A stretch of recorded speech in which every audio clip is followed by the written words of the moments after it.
Right now, the North Side is going through a metamorphosis, a renaissance of sorts. New businesses are moving back into the East Ohio, Federal Street, and Western Avenue business districts.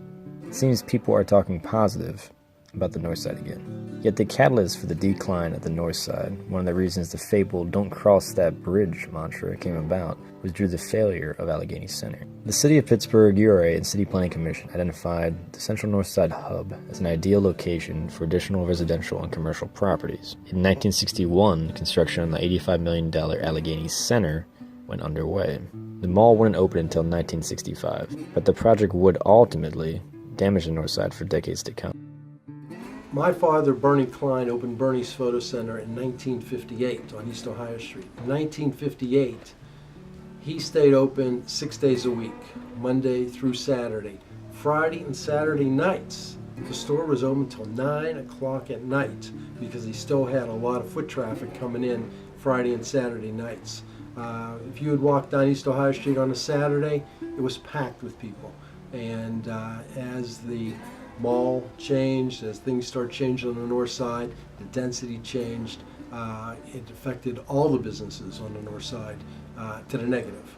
This particular part of the north side from its inception was at the very center of what at that time was called Allegheny City.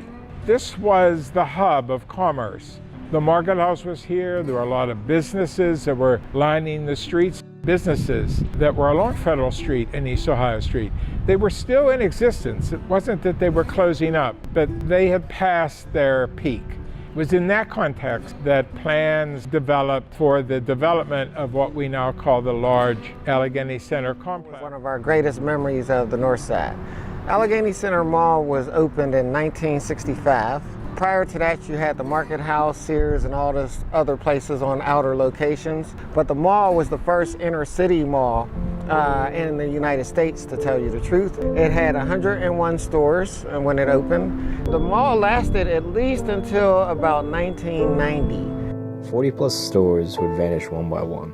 Longtime anchor tenant Sears had its lease bought out by the Ross Park Mall in 1986.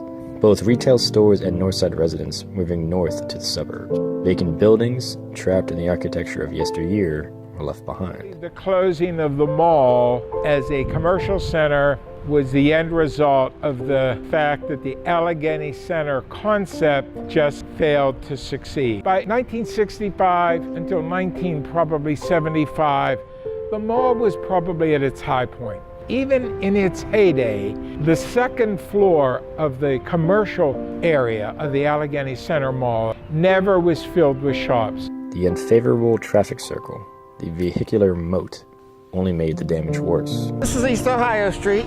It used to connect all the way through. It came over here from the east, and it went straight through here. This was a street going through, and this side was called West Ohio Street. There were also stores and restaurants and things like that on that side too. Federal Street came through this way. This was an actual street. It went straight through here. So this was the intersection of East Ohio Street and Federal Street. And this section was called Ober Park. This was always a park section. Yet better days were ahead for Allegheny Center. In 2015, Ferris Properties purchased Allegheny Center's office complex and began work on a $100 million renovation. Today the area is known as Nova Place, home to Allo 26, Western PA's largest co-working space, CoLab 18, and has become one of the nation's largest mixed-use urban renewal projects. We continue to help lease up space and bring more commercial office tenants here. We've increased occupancy probably from about 60% up to about 80% now for the entire footprint. We've recently signed some new leases, so that'll hopefully bring another 300 to 400 people to the north side on a daily basis. A number of businesses like Radiant Hall, Innovation Works, Federal Galley, and Union Fitness have all migrated towards Nova Place as the team at Pharos begins the next phase of renovation. For the largest tower, which is what we refer to as Tower 2, about some significant facade upgrades to that tower. It's probably about 40% occupied now with a few tenants, and that's the one that we have the most vacancy in. It almost makes me think that people have just been waiting for this to happen, so it's exciting. After decades of dormancy, Northside's former eyesore appears to be evolving into the neighborhood's shining star.